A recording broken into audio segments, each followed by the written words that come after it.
Well, I've been putting this off now for a week, and it's time to talk about it. Sadly, Titan, the King Corso that I've been working with, passed away. I wanted to upload the work that he had done. He was making some beautiful progress. His mother had reached out to me last weekend on Sunday and said that Titan wasn't holding down food and water, so she took him to the emergency vet. And after they did an x-ray, they said that they felt like he had an intestinal obstruction. So they took him in for emergency surgery. And when they opened him up, they found cancer everywhere. It turned out that one of the tumors had been pressing into one of the intestines. So she called me to give me this information, and the vet told her that they felt like it wouldn't be ethical to wake him back up. So the next thing I knew, she's telling me that she's going to go up there so she can say goodbye to her dog. And of course, this made me flash back to when I was in my 20s, and my soul dog, Archimedes, I remember rushing her to the emergency vet, but I was by myself. And I threw my card at them, said save her, and they did everything they possibly could, but it was just her time.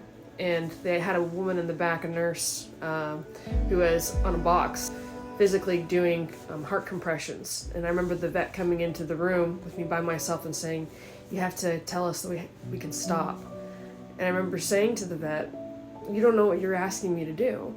And I remember she took my hands in hers, and she looked me in the eye tearfully, and she said, "I do know what I'm asking."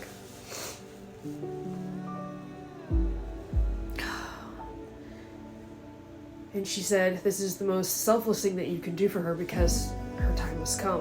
And letting go is probably one of the most painful acts of love that we can do, but it's the most selfless." Because when I lost Archimedes, that almost took me out. I was alone. And after the vet went in the back to let the girl know to stop giving Archimedes heart compressions, and she left the room, I flipped that room upside down because I was absolutely destroyed. So much so I had frightened some of the people in the waiting room out of the building. And when I had stopped, the vet came back in the room and found me on the floor leaning against the wall with my head in my hands, and she sat down next to me and hugged me and didn't say a word, but the compassion that she had for me so that I wasn't by myself, that really stuck with me over the years. So that memory came flashing into my mind when Janelle, Titan's mom, told me she was going to go up to the clinic to say goodbye to her dog, and I just told her, I was like, "I can come up there with you, this way you're not by yourself." So I did. I went up there to be with her so she could say goodbye to Titan, and I was glad that I did. I think it's important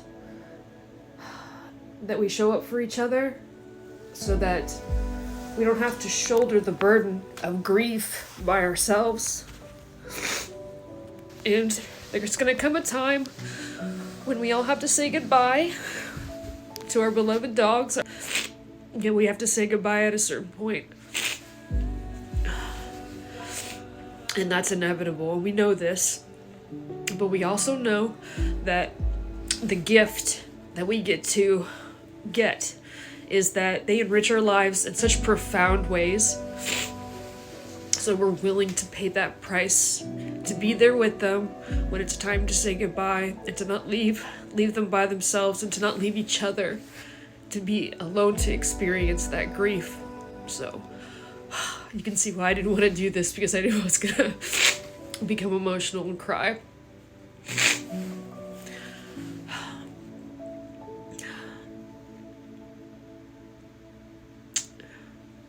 Be there for each other, support each other. This is equally important, like why training is so important, so that we can get the best quality of life with our dogs while we have them, so we can have the best lines of communication open between us.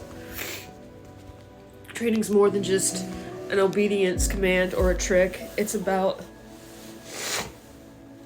closing the gap between us to bring us closer together so that we can have a more enriched experience while we have them when they're here.